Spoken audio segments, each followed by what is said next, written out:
ಸ್ನೇಹಿತರೆ, ಈ ಒಂದು ವಿಡಿಯೋ ಏನು ಪ್ರಿಪರೇಷನ್ ಇಲ್ದಿರ ಮಾಡ್ತಾ ಇದ್ದೀನಿ. ಏನು ಒಂದು ಪಾಯಿಂಟ್ಸ್ ಏನು ನೋಟ್ ಮಾಡ್ಕೊಂಡಿಲ್ಲ. ಸೊ ನನ್ನ ಒಂದು ಭಾವನೆಗಳನ್ನ ಈ ಒಂದು ವಿಡಿಯೋನಲ್ಲಿ ಹೇಳ್ತಾ ಹೋಗ್ತೀನಿ. ಅಟ್ ಪ್ರೆಸೆಂಟ್ ಈಗ ನನಗೆ ಏನ್ ಅನ್ನಿಸ್ತಾ ಇದೆ ಅದನ್ನ ತಿಳಿಸ್ಕೊಡ್ತಾ ಹೋಗ್ತೀನಿ. ಸೊ ಲೇಟೆಸ್ಟ್ ಅಪ್ಡೇಟ್ ಏನು ನನ್ನ ಒಂದು ಹೀಲಿಂಗ್ ಜರ್ನಿನಲ್ಲಿ ಅಂತ, ಜೊತೆಗೆ ಇದರಿಂದ ನಿಮ್ಗೂ ಕೂಡ ನಿಮ್ಮ ಒಂದು ಹೀಲಿಂಗ್ ಜರ್ನಿನಲ್ಲಿ ಹೆಲ್ಪ್ ಆಗಬಹುದು ಆ ಒಂದು ಭರವಸೆ ನನ್ನಲ್ಲಿ ಇದೆ. ಸೊ ನೀವು ಏನಾದ್ರು ಟಾಕ್ಸಿಕ್ ರಿಲೇಶನ್ಶಿಪ್ ಅಲ್ಲಿ ಬಳಲ್ತಾ ಇದ್ರೆ ಈ ಒಂದು ವಿಡಿಯೋ ನಿಮ್ಗಾಗಿ. ಸೊ ಕಂಪ್ಲೀಟ್ ಆಗಿ ವಿಡಿಯೋನ ನೋಡಿ, ಸ್ಕಿಪ್ ಮಾಡಬೇಡಿ. ನೋಡೋಣ ನನ್ನ ಒಂದು ಭಾವನೆಗಳನ್ನ, ನಾನು ಯಾರಿಗೂ ನೋವು ಆಗದೆ ಇರೋ ರೀತಿ ಖಂಡಿತವಾಗ್ಲೂ ನನ್ನ ಒಂದು ಭಾವನೆಗಳನ್ನ ಎಕ್ಸ್ಪ್ರೆಸ್ ಮಾಡೋದಕ್ಕೆ ನನಗೆ ಹಕ್ಕಿದೆ ಖಂಡಿತವಾಗ್ಲೂ. ಯಾಕಂದ್ರೆ ಇದು ನನ್ನ ಜೀವನ, ನನ್ನ ಜೀವನದಲ್ಲಿ ಯಾರೆಲ್ಲ ಬಂದಿದ್ದೀರಿ, ನನ್ನ ಜೀವನದಲ್ಲಿ ಏನೇನ್ ಆಗ್ತಾ ಇದೆ, ಅಟ್ ಪ್ರೆಸೆಂಟ್ ಏನಾಗ್ತಾ ಇದೆ ಅನ್ನೋದನ್ನ ನಾನು ಎಕ್ಸ್ಪ್ರೆಸ್ ಮಾಡ್ಕೊಳ್ಳೋದ್ರಲ್ಲಿ ಯಾವುದೇ ತಪ್ಪಿಲ್ಲ. ಭಯ ಪಡುವಂತಹ ಅವಶ್ಯಕತೆ ನನಗಿಲ್ಲ ಅಂತ ಹೇಳ್ತಾ ಈ ಒಂದು ವಿಡಿಯೋನ ಶುರು ಮಾಡ್ತಾ ಇದೀನಿ. ಹಾಗಂತ ಹೇಳಿ ಯಾರನ್ನು ಇಲ್ಲಿ ದೂಷಿಸಕ್ಕೆ ಈ ಒಂದು ವಿಡಿಯೋ ಮಾಡ್ತಾ ಇಲ್ಲ. ದಯವಿಟ್ಟು ಅದನ್ನ ಗಮನದಲ್ಲಿ ಇಟ್ಕೊಂಡು ವಿಡಿಯೋನ ನೋಡಿ ಸ್ನೇಹಿತರೆ. So welcome back to my YouTube channel. ನೀವು ನೋಡ್ತಾ ಇರಾ positive vibes Karnataka YouTube channel. ನಾನು ನಿಮ್ಮ Chaitra, narcissistic abuse recovery coach, ಜೊತೆಗೆ ಸರ್ವೈವರ್ ಕೂಡ. ಸೊ ಸ್ನೇಹಿತರೆ, ಇವತ್ತು ಸ್ವಲ್ಪ ಡಿಸ್ಟರ್ಬೆನ್ಸ್. ಇವತ್ತು ನಾನು ಸ್ವಲ್ಪ ಲೇಟಾಗಿ ಎದ್ದೆ. ಜಾಬ್ ಇನ್ನು ನೋಡ್ತಾ ಇಲ್ಲ, ಸ್ವಲ್ಪ ಸ್ಟಾಪ್ ಮಾಡಿದ್ದೀನಿ. ಯಾಕಂದ್ರೆ ನಾನು ನನ್ನ ಒಂದು ಹೀಲಿಂಗ್ ಜರ್ನಿನಲ್ಲಿ ಇದ್ದೀನಿ. ಸ್ವಲ್ಪ ನಿದ್ದೆ ಕೆಡ್ತೀನಿ, ವಿಡಿಯೋಸ್ ನೋಡ್ತಾ ಇರ್ತೀನಿ, ಸ್ಕ್ರಾಲ್ ಮಾಡ್ತಾ ಇರ್ತೀನಿ. ನನ್ನ ಒಂದು ಹೀಲಿಂಗ್ ಜರ್ನಿಗೆ ಯೂಸ್ ಆಗುವಂತಹ ವಿಡಿಯೋಸ್ ನೋಡ್ತಾ ಇರ್ತೀನಿ ಯೂಟ್ಯೂಬ್ ನಲ್ಲಿ. ಫಾರ್ ಎಕ್ಸಾಂಪಲ್ ಡ್ಯಾನಿಶ್ ಬಶೀರ್ ಅವ್ರದ್ದು ವಿಡಿಯೋಸ್ ಆಗಿರ್ಬೋದು. ಅವರು narcissistic abuse recovery coach, professionally ಅವರು ಒಂದು ಕೋಚ್ ಆಗಿದ್ದಾರೆ. ಪ್ರೊಫೆಷನಲಿ ಅವರು ಅದೇ ಒಂದು ವಿಡಿಯೋಸ್ ಮಾಡ್ತಾ ಹೋಗ್ತಾ ಇದ್ದಾರೆ. ಆಲ್ರೆಡಿ ಅವರು ಕಂಪ್ಲೀಟ್ ಆಗಿ ಹೀಲ್ ಆಗಿ ಇನ್ನೊಬ್ರಿಗೆ ಅವರು ಹೀಲಿಂಗ್ ಮಾಡ್ತಾ ಇದ್ದಾರೆ. ನಾನು actually in the beginning stage, ನಾನು ಒಂದು ಹೀಲಿಂಗ್ ಜರ್ನಿನಲ್ಲಿ ಇದ್ದೀನಿ. ಜೊತೆಗೆ you can consider me as a coach, because ನನ್ನ ಒಂದು ಭಾವನೆಗಳನ್ನ ಜೊತೆಗೆ ನನ್ನ ಒಂದು ಹೀಲಿಂಗ್ ಜರ್ನಿನ ಎಕ್ಸ್ಪ್ರೆಸ್ ಮಾಡ್ಕೊಳ್ಳೋದ್ರ ಜೊತೆಗೆ ಕೆಲವೊಂದು ಟಿಪ್ಸ್ ಜೊತೆಗೆ ಹೀಲಿಂಗ್ ಒಂದು ಏನು ಯಾವ ರೀತಿ ಆಗ್ಬೇಕನ್ನೋದನ್ನ ಹೇಳ್ಕೊಡ್ತೀನಿ. ಅದಕ್ಕೆ ಏನ್ ಬೇಕೋ, ಯಾವ ರೀತಿ ನಿಮ್ಮ ಒಂದು ಜೀವನದಲ್ಲಿ ಅಳವಡಿಸ್ಕೊಳ್ಬೇಕು ಅದನ್ನ ಹೇಳ್ಕೊಡ್ತೀನಿ. So you can consider me as a coach. ಜೊತೆಗೆ ನನಗೆ ಮನೆಯಲ್ಲಿ MSc ಓದಿಸಿರೋದು ಸೈಕಾಲಜಿಕಲ್ ಕೌನ್ಸಿಲಿಂಗ್. ಓಕೆನಾ? ಸೊ ಆ ಸಬ್ಜೆಕ್ಟ್ ನಾನು PUC ಇಂದಾನೆ ನಾನು ಆಯ್ಕೆ ಮಾಡ್ಕೊಂಡಿದ್ದೆ. ಸೊ ಹಾಗಾಗಿ ನನ್ನ ಒಂದು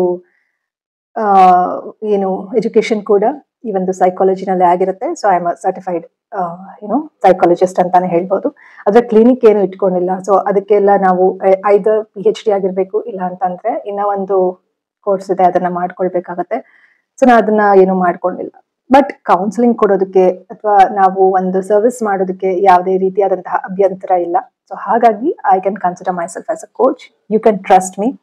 ಸೊ ನೀವು ಏನಾದ್ರು ಟಾಕ್ಸಿಕ್ ರಿಲೇಶನ್ಶಿಪ್ ಅಲ್ಲಿ ಇದ್ರೆ ಈ ಒಂದು ವಿಡಿಯೋನ ಕಂಪ್ಲೀಟ್ ಆಗಿ ನೋಡಿ. ನನ್ನ ಎಲ್ಲ ವಿಡಿಯೋಸ್ಗಳನ್ನ ನೋಡ್ತಾ ಬನ್ನಿ.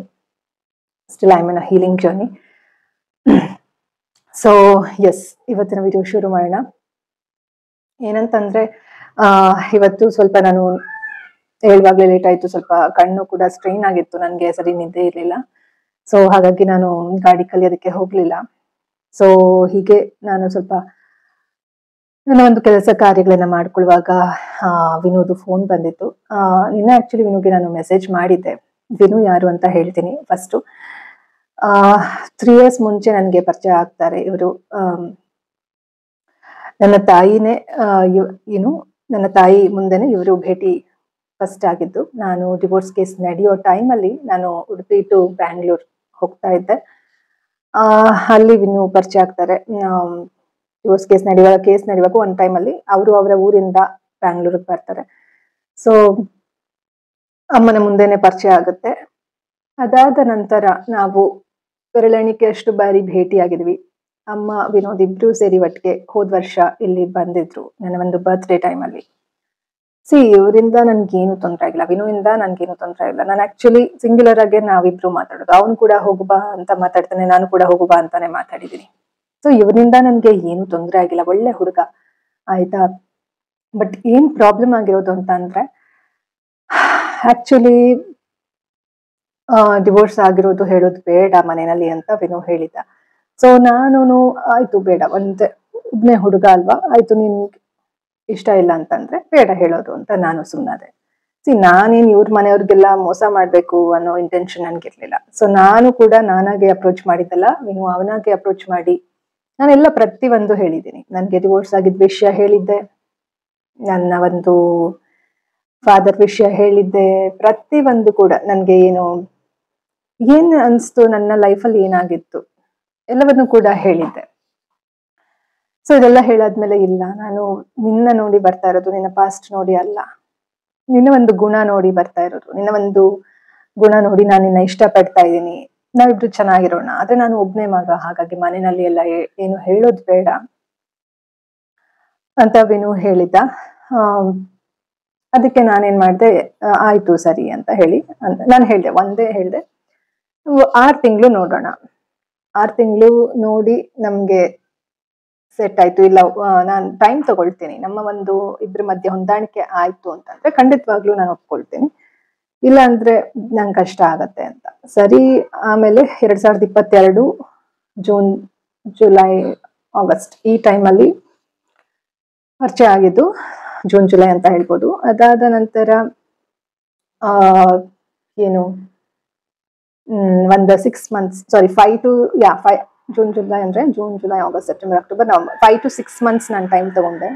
ಸೊ ಅಷ್ಟು ಮಧ್ಯದಲ್ಲಿ ನಾನು ಉಡುಪಿಯಿಂದ ಬ್ಯಾಂಗ್ಳೂರ್ಗೆ ಕೇಸ್ಗೆ ಓಡಾಡ್ತಾ ಇದ್ದೆ. ಆ ಟೈಮಲ್ಲಿ ವಿನು ಬರ್ತಿದ್ದ, ಅಮ್ಮ ಕೂಡ ಭೇಟಿಯಾಗಿದ್ರು, ಏನಾದ್ರು ಹಬ್ಬ ಇದ್ರೆ ಅಮ್ಮ ಕೂಡ ಚೆನ್ನಾಗಿ ಟ್ರೀಟ್ ಮಾಡಿದ್ರು ವಿನುಗೆ ಏನಾದ್ರು ಹುಷಾರಿಲ್ಲ ಅಂದ್ರೆ ಮೆಡಿಸಿನ್ಸ್ ಅನ್ನ ಅಮ್ಮ ಕೊಡ್ಸಿದ್ರು, ನಾನು ತಗೊಂಡು ಹೋಗಿ ಕೊಟ್ಟಿದ್ದೆ. ಈ ರೀತಿ ಚೆನ್ನಾಗಿ ಇತ್ತು, ಆಯ್ತಾ. ಸೊ ಅಮ್ಮ ಏನಾದ್ರು ಅಡ್ಗೆ ಮಾಡಿದ್ರೆ ಊಟ, ಇಬ್ರಿಗೂ ಊಟ ಬಡಿಸ್ತಾ ಇದ್ರು, ಚೆನ್ನಾಗಿತ್ತು, ಆಯ್ತಾ. ಒಂದು ಫ್ರೆಂಡ್ಲಿ ಆಗಿ we use to talk and 1-2 ಕಡೆ ದೇವಸ್ಥಾನಗಳಿಗೆ ಹೋಗಿದ್ವಿ, ಹೀಗೆ. ಆದ್ರೆ ವಿಡಿಯೋನಲ್ಲಿ ಯಾವತ್ತೂ ನಾನು ವಿನುನ ಹಾಕಿಲ್ಲ. ಸೊ ಈಗ ವಿನು ಯಾರು ಅಂತ ಹೇಳೋದ್ರಲ್ಲೂ ಏನು ತಪ್ಪಿಲ್ಲ ಅಂತ ನನ್ಗನ್ಸುತ್ತೆ. ಯಾಕಂತಂದ್ರೆ ಅವನಿಂದ ನನ್ಗೆ ಏನು ತೊಂದ್ರೆನೇ ಆಗಿಲ್ಲ. ಇನ್ನು ನಾನು ಅವನಿಂದ ಕಲ್ತಿದ್ದೀನಿ ಏನಂತಂದ್ರೆ, ಇನ್ನು ಪ್ರೀತಿ ನನ್ನ ಒಳಗಡೆನೆ ಇದೆ, ಹೊರಗಡೆ ಸಿಗಲ್ಲ ಅದು ಅನ್ನೋ ರೀತಿ ನಾನೇ ಕಲ್ತು ಬಿಟ್ಟಿದ್ದೀನಿ. ಯಾಕಂದ್ರೆ ಅವ್ರದ್ದು ತಂಗಿ ಮದ್ವೆ ಆಗ್ಬೇಕಾಗಿತ್ತು, ಆಯ್ತಾ. ಹಾಗಾಗಿ ನಾನು 2 years ವೆಯ್ಟ್ ಮಾಡಿದೆ, ತಂಗಿ ಮದ್ವೆ ಆಗ್ಲಿ ಅಂತ ಹೇಳಿ. ಆಮೇಲೆ ನಮ್ಮ ತಾಯಿ ಹೇಳ್ತಾ ಇದ್ರು, 2022 ಹೇಳಿದ್ರು, ಡಿಸೆಂಬರ್ 2025 ವರ್ಗುನು ನೀನು ಮದ್ವೆ ಆಗ್ಬಾರ್ದು ಅಂತ ನಿನ್ನ ಒಂದು ಇದ್ರಲ್ಲಿ ಇದೆ. ಅವ್ರ ಆಸ್ಟ್ರಾಲಜಿ ಎಲ್ಲ ಸ್ವಲ್ಪ ನಂಬ್ತಾರೆ, ಹಾಗಾಗಿ ಹೇಳ್ತಾ ಇದ್ರು. ಅವಾಗ ನಾನು ಅನ್ಕೊಳ್ತಾ ಇದ್ದೆ, ಅಷ್ಟು ಟೈಮ್ ಆದ್ರೆ ತುಂಬಾ ಕಷ್ಟ ಅಲ್ವಾ ಅಂತ ಅವಾಗ ಅನ್ಕೊಳ್ತಾ ಇದ್ದೆ. ಬಟ್ 3 years ಆಗ್ತಾ ಬಂತು ವಿನು ಪರಿಚಯ ಆಗಿ. ನಾವು ಓಕೆ, ಬೆರಳೆಣಿಕೆ ಎಷ್ಟು ಸತಿ ಭೇಟಿ ಆಗಿದ್ದೀವಿ. ಜೊತೆಗೆ ವಿನು ತಂಗಿ ಅವರ ಮದ್ವೆಗಾಗಿ ನಾನು ಕೂಡ ವೇಟ್ ಮಾಡ್ತಾ ಇದ್ದೆ. ಅವ್ರ ತಂಗಿ ಮದ್ವೆ ಕೂಡ ಇದೇ 2025 ಫೆಬ್ರವರಿನಲ್ಲಿ ಆಯ್ತು. ನಾನು ಬೆಂಗಳೂರಿಗೆ ಹೋಗಿ, ನಾನು ನನ್ನ ತಾಯಿ ಇಬ್ರು ಒಟ್ಟಿಗೆ ವಿನು ಅವರ ತಂಗಿ ಮದ್ವೆಗೂ ಕೂಡ ಹೋಗಿದ್ವಿ. ಸೊ ಅಲ್ಲಿ ಎಲ್ಲ ಚೆನ್ನಾಗಾಯ್ತು. ಅವ್ರ ಮನೆಯಲ್ಲೂ ಕೂಡ ತುಂಬಾ ಚೆನ್ನಾಗಿ ಟ್ರೀಟ್ ಮಾಡಿದ್ರು, ಒಳ್ಳೆ ಜನ, ಏನು ತೊಂದರೆ ಇಲ್ಲ, ಆಯ್ತಾ. ಈ ರೀತಿ ಎಲ್ಲ ಆಯ್ತು. ಇದಾದ ಮೇಲೆ ಕೂಡ ನಾನು ತುಂಬಾ ಐಡಿಯಾಸ್ ಕೊಟ್ಟೆ, ನೀನು ಒಟ್ಟಿಗೆ ಏನಾದ್ರು ಮಾಡೋಣ, ಏನಾದ್ರು ಒಂದು ಸಣ್ಣ ಬಿಸ್ನೆಸ್ ಆದ್ರೂ ಸರಿ ಮಾಡೋಣ, ನೀನ್ ಅಲ್ಲಿರೋದು ನಾನು ಇಲ್ಲಿರೋದು, ಹೇಗೆ ಜೀವನ ಅಂತ ಹೇಳಿ. ಸೊ ಹೀಗೆ ಆಗ್ತಾ ಇತ್ತು. ಅದೇ ನಾನು ಈ ರೀತಿ ಏನಾದ್ರು ಬ್ರೈನ್ ರಿವೈರಿಂಗ್ ಎಲ್ಲ ಆಯ್ತು ನಂಗೆ ಮೇ ತಿಂಗಳಲ್ಲಿ ಅಂತ ಹೇಳಿದ್ನಲ್ಲ. ಸೊ ಏನೇ ಒಂದು ಸಮಸ್ಯೆ ಇದ್ದಾಗ್ಲೂ ನಾನೆಲ್ಲ ಪ್ರತಿಯೊಂದು ಒಬ್ಳೆ ಹ್ಯಾಂಡಲ್ ಮಾಡ್ಬೇಕಾಗಿರುವಂತ ಪರಿಸ್ಥಿತಿ. ಭಾವನಾತ್ಮಕವಾಗಿ, ಫಿಸಿಕಲ್ ಆಗಿ ಯಾರು ಇಲ್ಲ ನನ್ನ ಜೊತೆ, ಭಾವನಾತ್ಮಕವಾಗೂ ಯಾರು ಇಲ್ಲ. ಎಲ್ಲ ಪ್ರತಿಯೊಂದು ಕೂಡ ನಾನೇ ಹ್ಯಾಂಡಲ್ ಮಾಡ್ಕೊಳ್ತಾ ಇದ್ದೀನಿ. ಯಾವಾಗ್ಲೂ ಒಂದ್ಸತಿ ಭೇಟಿ ಆಗೋದು, ಒಂದ್ಸತಿ ಎಲ್ರ ಮುಂದೆ ಚೆನ್ನಾಗಿರೋ ತರ ತೋರ್ಸ್ಕೊಳ್ಳೋದು, ಇದ್ಯಾಕೋ ನನ್ಗೆ ಸೆಟ್ ಅನ್ಸ್ತಾ ಇರ್ಲಿಲ್ಲ. ಬಟ್ ಇಲ್ಲಿ ಬಂದಾಗ್ಲೂ ಒಂದು ಕುಕಿಂಗ್ ಚಾನೆಲ್ ಓಪನ್ ಮಾಡಿ ನಾವು ಒಂದ್ ಅಡ್ಗೆ ಕೂಡ ಮಾಡೋದು, ಅದು ಕೂಡ ನಾನು ಐಡಿಯಾ ಹೇಳ್ಕೊಟ್ಟೆ. ಏನ್ ಮಾಡಿದ್ರು ಇವಾಗ ನಾನು ಹೇಗೆ ಅಲ್ಲಿ ಬೆಂಗಳೂರು ವಾಪಸ್ ಬರಕಾಗುತ್ತೆ, ಅದು ಕೂಡ ಆಯ್ತು ಅಂತ ಹೇಳಿದೆ. ಆಯ್ತು ಅಲ್ಲೇ ಎಲ್ಲಾದ್ರೂ ಇರೋಣ ಅನ್ನೋ ತರ. ಬಟ್ ಅದು ಕೂಡ ಯಾವ್ದು ಸೀರಿಯಸ್ ಆಗಿ ತಗೊಳ್ತಾ ಇಲ್ಲ ಅಂತ ನನ್ಗನ್ನಿಸ್ತಾ ಇತ್ತು. ಸರಿ, ಅದೇ ರೀಸೆಂಟ್ ಆಗಿ ಈ ತರ ಯಾಕೋ ನನ್ಗೆ ಒಂದ್ ರೀತಿ ಎಮೋಷನಲಿ, ಒಂದ್ ರೀತಿ ಮಾನಸಿಕವಾಗಿ ಹಿಂಸೆ ಆಗೋ ರೀತಿ ಅನ್ಸ್ತಾ ಇತ್ತು. ಅಂದ್ರೆ ಇವ್ರದ್ದು ಯಾರ್ದು ತಪ್ಪಂತ ನಾನು ಹೇಳಲ್ಲ ಸ್ನೇಹಿತರೆ, ಬಟ್ ನನ್ಗೆ ಒಂದ್ ರೀತಿ ಎಮೋಷನಲಿನೂ ಅವೈಲಬಲ್ ಇಲ್ಲ, ಫಿಸಿಕಲಿನೂ ಅವೈಲಬಲ್ ಇಲ್ಲ. ಪ್ರತಿಯೊಂದು ಅಂದ್ರೆ ನಮ್ ಜೊತೆ ಇದ್ದು ಒಂದು ಜೀವನ ನಡೆಸೋದಕ್ಕೆ ನಮ್ ಜೊತೆ ಯಾರು ಇಲ್ಲ, ಜೊತೆಗೆ ಒಂದು ಭಾವನಾತ್ಮಕವಾಗಿ ಅವೈಲಬಲ್ ಇಲ್ಲ. ನಮ್ಮ ಒಂದು ಕಷ್ಟ ಸುಖಗಳನ್ನ ಏನು ಒಂದು ಎಕ್ಸ್ಪ್ರೆಸ್ ಮಾಡ್ಕೊಳ್ಬಾರ್ದು ಅಂತ ಅಂದ್ರೆ ತುಂಬಾ ಕಷ್ಟ ಆಗತ್ತೆ. 3 years ವರ್ಗೂ ನಾನು ವೇಟ್ ಮಾಡ್ತಾನೆ ಇದ್ದೀನಿ. ನನ್ನ ಒಂದು ಜೀವನದಲ್ಲಿ ವಿನು ಬಂದ್ಮೇಲೆ ಇಲ್ಲ ನಾವಿಬ್ರು ಒಟ್ಟಿಗೆ ಒಂದೇನಾದ್ರೂ ಒಂದ್ ಬದುಕು ಕಟ್ಕೊಳ್ಬಹುದು ಅಂತ ಹೇಳಿ. ಬಟ್ ಅದು ಎಲ್ಲಾ ಡ್ರೀಮ್ಸ್ ಆಗಿ ಉಳಿದು ಹೋಗ್ಬಿಟ್ಟಿದೆ. ಆ ಈಗ ನೋಡಿ, ಈಗ ಏನೇ ಆದ್ರೂ ನಾನೇ ಒಂದ್ ವಿಲನ್ ಆಗ್ತೀನಿ. ಇದೇ ನಾರ್ಸಿಸಿಸಮ್ ಅಂತ ಆಕ್ಚುಲಿ. ಅಂದ್ರೆ ಇಲ್ಲಿ ಎಲ್ರೂ ಒಂದು ಟ್ರಾಮಾನಲ್ಲಿ ಇದ್ದಾರೆ. ಅಂದ್ರೆ ಯಾರು ಯಾರ ಭಾವನೆಗಳನ್ನ ಎಕ್ಸ್ಪ್ರೆಸ್ಸೇ ಮಾಡ್ಕೊಳಕ್ಕಾಗಲ್ಲ ಆ ರೀತಿ. ಸೊ ಈಗ ಫೋನ್ ಬಂದಿತ್ತು ವಿನೋದ್, ನಿನ್ನೆ ಮೆಸೇಜ್ ಹಾಕಿದ್ದೆ. ಆಕ್ಚುಲಿ ಇವಾಗ ನೋಡಿ 3 years ಆಯ್ತು. ನಾನು ಎಲ್ಲೂ ವಿಡಿಯೋನಲ್ಲೂ ಹೇಳ್ಕೊಂಡಿಲ್ಲ ನನ್ನ ಒಂದು ಡಿವೋರ್ಸ್ ಆಗಿರೋದಾಗಿರ್ಬೋದು, ನನ್ನ ಏಜ್ ಆಗಿರ್ಬೋದು. ಅದು 35 ಆಗಿದ್ದು ಇವಾಗ ಈ October 8ಗೆ ನನ್ನ 35 ಕಂಪ್ಲೀಟ್ ಆಯ್ತು. I was born in 1990 born. ಓಕೆನಾ. ವಿನು ಬಂದು ನನ್ಗಿನ್ನ ಸ್ವಲ್ಪ 1-2-3 ವರ್ಷ ಚಿಕ್ಕವನು ಆಯ್ತಾ. I think he was born in 3ಗಿಂತ ಜಾಸ್ತಿ 4 ವರ್ಷ ಚಿಕ್ಕವನು ಆಯ್ತಾ. 95 ಬಾರ್ನ್. ಓಕೆನಾ. 95 ಏಪ್ರಿಲ್. ಓಕೆನಾ. ನಾನು 1990 ಅಕ್ಟೋಬರ್. ನಾನು ಫಸ್ಟ್ ಇಂದಾನೇ ಹೇಳ್ತಾ ಬರ್ತಿದ್ದೆ, ವಿನು ನೋಡು ನಿನ್ಗೆ ಒಳ್ಳೆ ಹುಡುಗಿ ಸಿಗ್ತಾಳೆ, ನಿನ್ನ ಒಂದು ಏಜು ನಂದು ಈ ತರ ಇದೆ, ಪ್ರತಿಯೊಂದು ನಾನು ಹೇಳಿದ್ದೀನಿ ಆಯ್ತಾ. ಈ ತರ ಇರುವಾಗ ಇಲ್ಲ ನಾನು ಏಜೇನು ಮ್ಯಾಟ್ರ್ ಆಗಲ್ಲ, ನಾನು ಪ್ರೀತಿ ಅಂತ ಹೇಳುವಾಗ ನನಗೂ ಒಂದು ನಂಬಿಕೆ ಬಂತು. ಇವಾಗ್ಲೂ ವಿನು ಒಳ್ಳೆ ಹುಡುಗನೇ, ನಾನೇನು ಅದ್ರ ಬಗ್ಗೆ 2 ಮಾತು ಆಡೋದಿಲ್ಲ ಆಯ್ತಾ. ಆದ್ರೆ emotionally he is not able to handle, I mean he's not available emotionally. ನಿನ್ನೆ ಈಗ ನೋಡಿ 3 ದಿವಸಕ್ಕೆ ಮುಂಚೆ ನಾನು ವಿಡಿಯೋ ಸಹ ಹಾಕ್ಬಿಟ್ಟೆ, ಏನು ನನಗೆ 35 divorce, no children, but still I am standing ಅಂತ. ಅದೇನು ಸಿಂಪತಿ ಗಿಟ್ಟಿಸ್ಕೊಳ್ಳೋಕೆ ಹಾಕಿದ್ದ? ಇಲ್ಲ, ಇಟ್ಸ್ ನಾಟ್ ಫಾರ್ ಸಿಂಪತಿ. ಇದು ಒಂದು ಮೋಟಿವೇಶನ್ ವಿಡಿಯೋ. ಜೊತೆಗೆ ನನ್ನನ್ನ ನಾನು ಎಕ್ಸ್ಪ್ರೆಸ್ ಮಾಡ್ಕೊಳ್ಳೋದು ವೀಕ್ನೆಸ್ ಅಲ್ಲ ಸ್ನೇಹಿತರೆ ಆಯ್ತಾ. ಆ ವಿಡಿಯೋ ಮಾಡಿದ್ಮೇಲೂ ಒಂದಿಬ್ರು ಏನು ಮೆಸೇಜ್ ಮಾಡಿದ್ರಿ ನಾನು ಹೆಲ್ಪ್ ಮಾಡ್ತೀನಿ ಅಂತ, ಇನ್ನೊಬ್ರು ನಾನು ಕೊನೆವರೆಗೂ ನಾನು ಇದ್ ಮಾಡ್ತೀನಿ ನಿಮ್ಗೆ ಅನ್ನೋ ರೀತಿ ಅರ್ಥ ಬರೋ ತರ, ನಾನು ಬೆಂಬಲವಾಗಿರ್ತೀನಿ ಅಂತ ಅರ್ಥ ಬರೋ ತರ. I don't expect all these things. ನನ್ಗೆ ಅವಶ್ಯಕತೆ ಇಲ್ಲ. ಯಾಕಂದ್ರೆ ನನ್ನ ಒಂದು ಪ್ರೀತಿ ವಿನು ಮೇಲೆ ಅದು ಏನು ಸುಮ್ನೆ ಪ್ರೀತಿ ಮಾಡಿದ್ರೆ ಸಡನ್ ಆಗಿ ಅವನ್ನ ಬಿಟ್ಟು ನಾನು ಇನ್ನೊಬ್ರು ನೋಡಕ್ಕ, ಹಂಗೆ ಆ ತರ ಅಲ್ಲ ಅದು ಪ್ರೀತಿ. ಒಂದು ಪ್ರೀತಿ ಅಂತ ಹೇಳಿದ್ರೆ ಸಪೋಸ್ ಹಾಗೆ ನೋಡಕ್ ಹೋದ್ರೆ, ಒಬ್ರನ್ನ ಪ್ರೀತಿ ಮಾಡಿ ಅವ್ರೇನಾದ್ರು ನಮ್ಗೆ ಕೈ ಕೊಟ್ರೆ ಇನ್ನೊಬ್ರದ ಮೇಲೆ ಪ್ರೀತಿ ಆಗಲ್ವಾ ಅಂತ ಅಂದ್ರೆ ಸುಳ್ಳು. ಆತರ ಏನಿಲ್ಲ, ಪ್ರೀತಿ ಆಗತ್ತೆ. ಹಾಗಂತೇಳಿ ಸಡನ್ ಆಗಿ ನಾವು ಇನ್ನೊಬ್ರನ್ನ ನೋಡ್ಬಿಡ್ತೀವಿ ಅನ್ನೋದೆಲ್ಲ ಸುಳ್ಳು ಆಯ್ತಾ. ಸೊ ಹಾಗಾಗಿ ಸಣ್ಣ ವಯಸ್ಸಲ್ಲಿ ಆತರ ಏನಾದ್ರು ಮೆಂಟಲಿ ಎಮೋಷನಲಿ ಅವ್ರು ಮೆಚೂರ್ ಇಲ್ಲ ಅಂತ ಅಂದಾಗ ಸಡನ್ ಆಗಿ ಆತರ ಸ್ವಲ್ಪ ಟೈಮ್ ಅಲ್ಲಿ ಇನ್ನೊಬ್ರಿಗೆ ಅವರು ಸ್ವಿಚ್ ಆನ್ ಆಗೋ ಸಾಧ್ಯತೆ ಇರುತ್ತೆ. ಬಟ್ ನಾವ್ ಇಷ್ಟು ಮೆಚೂರ್ ಇದೀವಿ, ಇಷ್ಟು ನಾವು ತಿಳ್ಕೊಂಡಿರೋರು, ಎಜುಕೇಟೆಡ್ಸ್, ನಾವೇ ಇನ್ನೂ ಕೂಡ ಹೀಲ್ ಆಗ್ತಾ ಇದೀವಿ ಅಂತಂದ್ರೆ ಸಣ್ಣ ವಯಸ್ಸಿಂದ ಎಷ್ಟು ಎಮೋಷನಲಿ ನಮ್ಗೆ ಒಂದು ಎಮೋಷನಲಿ ಟಾರ್ಚರ್ ಆಗಿದೆ ಅನ್ನೋದು ಇದರಿಂದ ನೀವು ಅರ್ಥ ಮಾಡ್ಕೊಳ್ಳಿ. ಸೊ ಜೊತೆಗೆ ಅದೇ ನಾನು ಏನ್ ಹೇಳಕ್ ಹೊರಟೆ ಅಂದ್ರೆ, ಇವನನ್ನ ನಾನು ಒಳ್ಳೆ ರೀತಿನಲ್ಲಿ ಮನಸ್ಫೂರ್ತಿಯಾಗಿ ಪ್ರೀತಿಸಿದ್ದೀನಿ. ಅವನು ಕೂಡ ಒಂದು ಮಾತುಗಳಲ್ಲಿ ಒಳ್ಳೆ ರೀತಿ ನಡ್ಕೊಂಡಿದ್ದಾನೆ, ಬಿಹೇವಿಯರ್ ಅಲ್ಲೂ ಕೂಡ ಒಳ್ಳೆ ರೀತಿ ನಡ್ಕೊಂಡಿದ್ದಾನೆ. ಬಟ್ ಏನಂತಂದ್ರೆ ಇಲ್ಲಿ long distance, we are away 400+ kilometres. ಬರ್ತಿದ್ವಿ, ಯಾವಾಗ್ಲೂ ಒಂದ್ಸತಿ ಭೇಟಿ ಆಗೋದು, ಯಾವಾಗ್ಲೂ ಒಂದ್ಸತಿ ಇದ್ ಮಾಡೋದು, ಫೋನಲ್ಲೇ ಪ್ರೀತಿ ಆಗೋದು, ಮುದ್ದು ಬಂಗಾರಿ ಅಂತ ಹೇಳೋದು, ಊಟ ಆಯ್ತಾ ಇದಾಯ್ತಾ, ಬರೀ ಇಷ್ಟೇ ಆಗ್ಬಿಡ್ಬಾರ್ದು ಅಂತ ನಾನು ಹೇಳೋದು. ಓಕೆ, ಅವ್ರಿಗೂ ಮನಸ್ಫೂರ್ತಿನೇ ಪ್ರೀತಿ ಇದೆ ಅಂತಾನೆ ನಾನು ಅನ್ಕೊಳ್ತೀನಿ ಇವಾಗ್ಲೂ. ಆದ್ರೆ ಅದು ಆಕ್ಷನ್ಸ್ ಮುಖಾಂತರ ಇರ್ಬೇಕು. ನಮ್ಮ ಒಂದು ಜೀವನದಲ್ಲಿ ನಮ್ಮ ಭಾವನೆಗಳನ್ನ ಎಕ್ಸ್ಪ್ರೆಸ್ ಮಾಡ್ಕೊಳ್ಳೋ ರೀತಿ ಇರ್ಬೇಕು. ಜೊತೆಗೆ ಇಡೀ ಜಗತ್ತು ಏನ್ ಅನ್ಕೊಳ್ಳುತ್ತೋ ಅನ್ನೋದಕ್ಕೆ ನಮ್ಮ ಒಂದು ಬದುಕು ಏನು ನಮ್ಮ ಭಾವನೆಗಳನ್ನ ಎಕ್ಸ್ಪ್ರೆಸ್ ಮಾಡ್ಕೊಳ್ದೇ ಇರೋ ರೀತಿ ಆಗ್ಬಾರ್ದು ಅನ್ನೋದು ನಂದು ಒಂದು ಪಾಯಿಂಟ್. ಯಾಕಂತಂದ್ರೆ ಇಷ್ಟು ದಿವಸ ನಾನು ಸುಮ್ನೆ ಇದ್ದೆ ಆಯ್ತಾ. ಇವಾಗ ನಾನು ಹೇಳ್ಕೊಂಡೆ ನನ್ನ ಜೀವನದ ಕತೆ. ಯಾಕಂದ್ರೆ ನನ್ನ ಅಮ್ಮನಿಂದನೇ ಈ ಒಂದು ಇದು ಹೇಳ್ಕೊಳ್ಬೇಕಾದ ಪರಿಸ್ಥಿತಿ ಬಂತು ನೋಡಿ. ಬರ್ತ್ಡೇ ಟೈಮಲ್ಲಿ ನಾನು ಹೇಗೋ ಖುಷಿಯಾಗಿದ್ದೆ, ಬೆಳಗ್ಗೆ ಎಲ್ಲ ಅವತ್ ನೈಟ್ ಕೂಡ ವಿನು ನನ್ಗೆ ಊಟ ಆರ್ಡರ್ ಮಾಡ್ದ. ಅದಾದ್ಮೇಲೆ ಅಮ್ಮ ಕೂಡ ಮೆಸೇಜ್ ಮಾಡಿದ್ರು. ಅವತ್ತು ರಾತ್ರಿ ಅಮ್ಮನ ಜೊತೆ ಕೂಡ ಫೋನಲ್ಲೂ ಮಾತಾಡ್ದೆ. ಮೌಂಟ್ ಆಬೂನಲ್ಲಿ ಇದೀನಿ ಅಂತೆಲ್ಲ ಹೇಳಿದ್ರು. ಆಯ್ತು, ಖುಷಿ ಆಯ್ತು ನನ್ಗೆ. ಆದ್ರೆ ಒಂದ್ ಮಾತು ಅವ್ರು ಹೇಳಿದ್ರು, ಮುಂದಿನ ಜನರೆಲ್ಲಾರು ನಿಂಗೆ ಒಳ್ಳೆ ತಾಯಿ ಸಿಗ್ಲಿ. ಅದ್ ಮತ್ತೆ ನಂಗೆ ಒಂಥರ ಗಿಲ್ಟ್ ಫೀಲ್ ಆಗೋ ತರ ಇವ್ರು ಮಾಡಿದ್ರಲ್ಲ. ಯಾಕೆ ನನ್ನ ಪ್ರೀತಿ ಇವ್ರಿಗೆ ಯಾಕೆ ಅರ್ಥ ಆಗ್ಲಿಲ್ಲ? 25 ವರ್ಷವರೆಗೂ ಓದಿ, ಜೊತೆಗೆ ಅದಾದ್ಮೇಲೂ ಒಂದ್ 5 ವರ್ಷವರೆಗೂ ಓದ್ತಾನೆ ಇದ್ದೆ. ಅಂದ್ರೆ I was preparing for UPSC also. ನಂಗೆ ಒಂದ್ 30 ವರ್ಷ ಆಗೋವರೆಗೂ ಓದೋದ್ರ ಕಡೆನೆ ಗಮನ ಕೊಟ್ಟಿದ್ದೀನಿ ಅಂತಂದ್ರೆ, ಜೊತೆಗೆ ನನ್ಗೆ ಆಕ್ಚುಲಿ ಏನ್ ಗೊತ್ತಾ ಸ್ನೇಹಿತರೆ, ಎಲ್ಲ ಓದಿ 25 ವರ್ಷವರೆಗೂ ಓದಿ B.Ed ಎಲ್ಲ ಮುಗಿಸಿ ಇನ್ನೇನು ಜಾಬ್ ತಗೊಳ್ಬೇಕಾಗಿತ್ತು. ಆ ಟೈಮಲ್ಲಿ ಸ್ವಲ್ಪ ಎಲ್ಲ ಡಿಸಿಷನ್ಸ್ ಬೇರೆ ತಗೊಳ್ಬೇಕಾದ ಪರಿಸ್ಥಿತಿ ಮನೆಯಲ್ಲಿ. ಹಾಗಾಗಿ ನಾನು ಅಮ್ಮನ್ನೇನು ನೋಡ್ಕೊಳ್ಬೇಕಾಗಿರುವಂತಹ ಪರಿಸ್ಥಿತಿನೇ ಬರ್ಲಿಲ್ಲ ಆಯ್ತಾ. ಬಟ್ ನಾನು ಜಾಬ್ ಕೂಡ ಸೇರಿದ್ದೆ. ಜಾಬ್ ಸೇರಾಗಿ ಟೀಚಿಂಗ್ ಕೆಲಸ ಕೂಡ ಮಾಡ್ತಾ ಇದ್ದೆ. ಅದಾದ್ಮೇಲೆ ನನಗೆ ಇವರೇ ಒಂದು ನೋಡ್ಬಿಟ್ಟು ಮದ್ವೆ ಮಾಡಿದ್ರು ಆಯ್ತಾ. ನನ್ಗೆ ನನ್ನ ಒಂದು ಸ್ಟೆಪ್ ಫಾದರ್ ಇಂದ ಕೂಡ ಏನು ತುಂಬಾ ನನ್ಗೇನು ತೊಂದರೆ ಅಂತ ಆತರ ಏನು ಆಗಿಲ್ಲ. ನಾನು ಇರೋದನ್ನ ಹೇಳ್ತಾ ಇದ್ದೀನಿ. ಅವರಿಂದ ನನ್ಗೆ ಒಳ್ಳೇದು ಆಗಿದೆ. ಆದ್ರೆ ಮಾನಸಿಕವಾಗಿ ಕೂಡ ನಮ್ಮ ಅಮ್ಮನ್ನ ಶೋಷಣೆ ಮಾಡೋದನ್ನ ನೋಡ್ಕೊಂಡು ಬೆಳೆದಿದ್ದೀನಿ. ಜೊತೆಗೆ ನನ್ಗೂ ಕೂಡ ಅವರು ತುಂಬಾ ತಂದೆ ಪ್ರೀತಿ ತೋರಿಸದೇ ಇರೋದನ್ನ ನೋಡಿದೀನಿ. ಸೊ ಅವರ ಒಂದು ದೃಷ್ಟಿ ಯಾವ ರೀತಿ ಇತ್ತು ನೋಡಿದೀನಿ. ಜೊತೆಗೆ ಅವರು ಕ್ಷಮೆ ಕೇಳಿರೋದನ್ನು ನೋಡಿದೀನಿ. ಒಳ್ಳೆ ರೀತಿ ನನಗೆ ನೀರು ನೆರಳು ಆಶ್ರಯ ಕೊಟ್ಟಿರೋದನ್ನು ನೋಡಿದೀನಿ.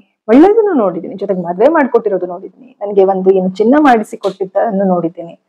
ಅವರ ಶಕ್ತಿಯ ಅನುಸಾರ ಏನಾಗುತ್ತೋ ಅದು ಮದ್ವೆಗೆ ಖರ್ಚು ಮಾಡಿರೋದಾಗಿರ್ಬೋದು, ಪ್ರತಿಯೊಂದೂನು ಆಯ್ತಾ. ಸೀರೆಗಳು ಒಳ್ಳೊಳ್ಳೆ ಸೀರೆಗಳು ಕೊಡ್ಸಿರೋದು ಅಮ್ಮ ಮತ್ತೆ ಇವರು ತಂದೆ. ಅವ್ರನ್ನ ತಂದೆ ಅಂತಾನೆ ಸ್ವೀಕಾರ ಕೂಡ ಮಾಡಿದೀನಿ. ಎಲ್ಲವನ್ನೂ ಮಾಡಿದೀನಿ. ಎಲ್ಲ ಆಗಿದೆ. ಡಿವೋರ್ಸ್ ಕೂಡ ಮಾಡಿಸ್ಕೊಡೋದಕ್ಕೆ ಅವರು ತಯಾರಿದ್ರು. ಅವಾಗ್ಲೂ ಅವ್ರು ಬದುಕಿದ್ರು. ಎಲ್ಲ ಚೆನ್ನಾಗಿ ನೋಡ್ಕೊಂಡಿದ್ದಾರೆ ಆಯ್ತಾ. ಈ ತರ ಎಲ್ಲ ಇರುವಾಗ ಕೊರೋನಾ ಟೈಮಲ್ಲಿ ಅವರು ತಿರ್ಕೊಳ್ತಾರೆ. ಅವಾಗ ನಾನು ಇಲ್ಲೇ ಇದ್ದೆ ಒಬ್ಳೆ. ಎಲ್ಲ ಆದ್ಮೇಲೆ ನನ್ಗೆ ಏನಂತಂದ್ರೆ, ನನಗೆ ನನ್ನ ಮಲತಂದೆ ಮೇಲೆ ಏನು ಸಾಸಿವೆ ಕಾಳಷ್ಟು ಏನು ಇದೆಲ್ಲ. ಆದ್ರೆ ನನ್ನನ್ನ ಎಕ್ಸ್ಪ್ರೆಸ್ಸೇ ಮಾಡ್ಕೊಳ್ಬಾರ್ದು ಅಂತ ನನ್ನ ಧ್ವನಿನ ಅಡಗಿಸೋದಿದೆಯಲ್ಲ, ಅದು ತಪ್ಪು ಆಯ್ತಾ. ನನ್ನ ಧ್ವನಿನ ಯಾರು ಅಡಗಿಸ್ಬೇಡಿ ಆಯ್ತಾ. ಎಲ್ಲ ಸರಿ, ನೀವುಗಳೇ ಹೇಳ್ತೀರಿ ಪಾಸ್ಟ್ ಮರಿಬೇಕು ಅಂತ ಹೇಳಿ. ಪಾಸ್ಟ್ ನ ಮರ್ತೆ ಬದ್ಕೋಣ ಹಾಗಂತ ಹೇಳಿ ನಮ್ಮನ್ನ ನಾವು ಎಕ್ಸ್ಪ್ರೆಸ್ ಮಾಡ್ಕೊಳ್ಬಾರ್ದು ಅಂತ ಏನೂ ಇಲ್ಲ ಅಲ್ವಾ. ಒಬ್ಬ ಮನುಷ್ಯ ಏನು ಫುಲ್ಲು ಪರ್ಫೆಕ್ಟ್ ಇರೋದಿಲ್ಲ. ಅವನಲ್ಲಿ ಕೆಟ್ಟ ಗುಣನೂ ಇರುತ್ತೆ, ಒಳ್ಳೆ ಗುಣನೂ ಇರುತ್ತೆ. ಹಾಗಂತ ಹೇಳಿ ಕೆಟ್ಟ ಗುಣನ ನಾವು ಮರೆಮಾಚಿ ಬರೀ ಒಳ್ಳೇದನ್ನೇ ಮಾಡಿದ್ರೆ ಅದರಿಂದ ತೊಂದ್ರೆನ ಅನುಭವಿಸಿದವರ ಧ್ವನಿ ಅಡಗಿಸ್ದಂಗೆ ಅಲ್ವಾ ಅನ್ನೋದು ನನ್ನ ಪ್ರಶ್ನೆ. ಆಯ್ತು, ಅದನ್ನೂ ಎಲ್ಲ ಆಯ್ತು. ಇವ್ರೇನು ಹೇಳೋದ್ ಬೇಡ ಅಂತ ಎಲ್ಲ ಹೇಳಿದ್ಮೇಲೆ ನಾನು ಎಲ್ಲವನ್ನೂ ಧ್ವನಿಯನ್ನ ಅಡಗಿಸ್ಕೊಂಡು ಸುಮ್ಮನೆ ನಾನು ಬದುಕ್ತಾ ಇದ್ದೀನಿ.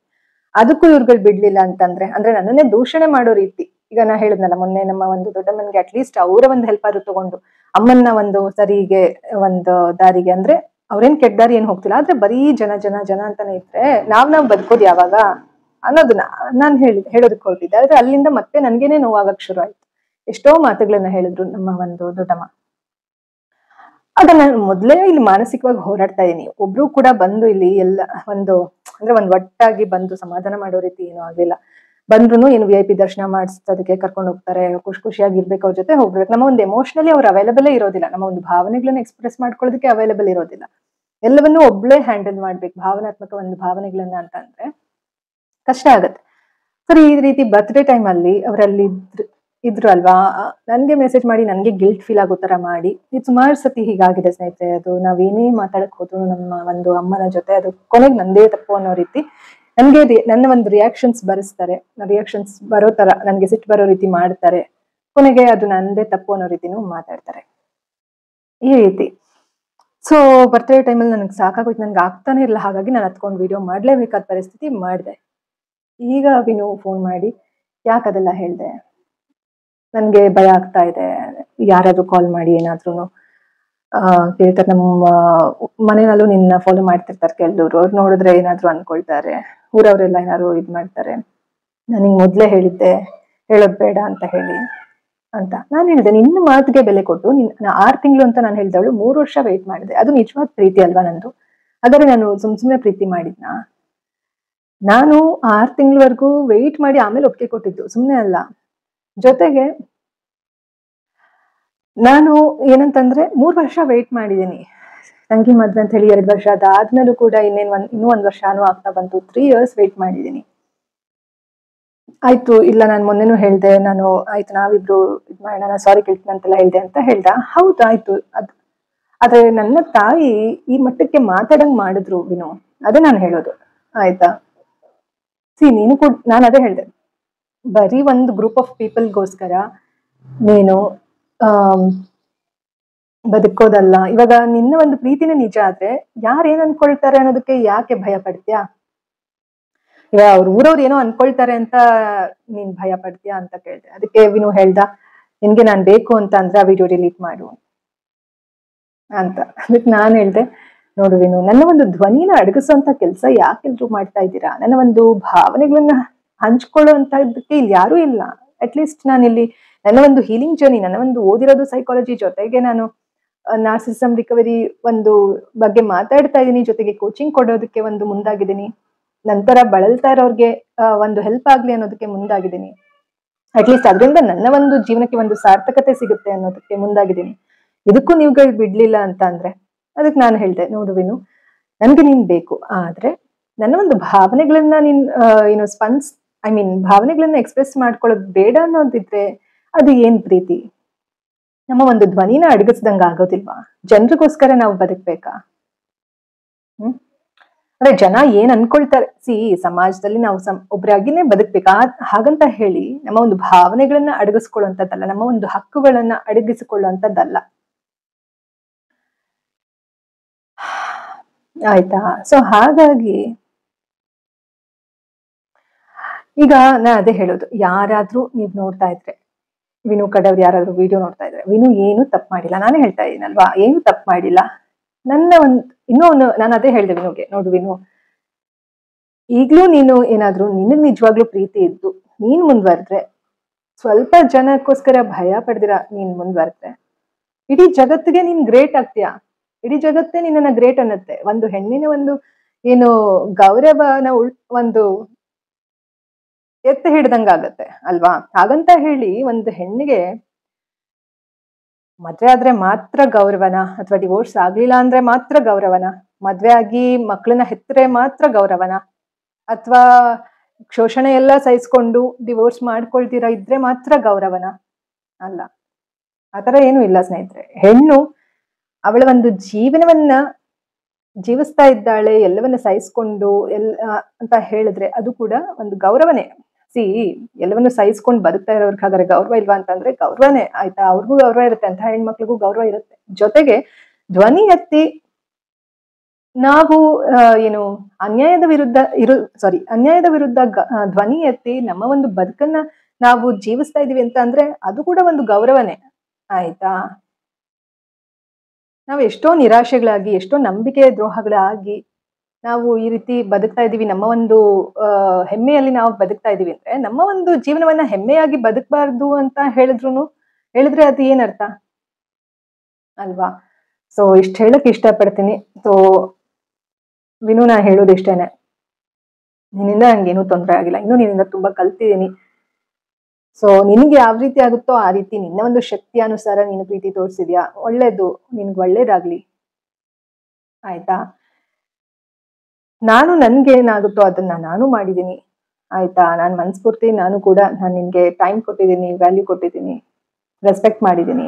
ನಿನ್ಗೆ ಏನಾಗುತ್ತೋ ನೀನ್ ಮಾಡಿದ್ಯಾ, ಒಳ್ಳೇದಾಗ್ಲಿ.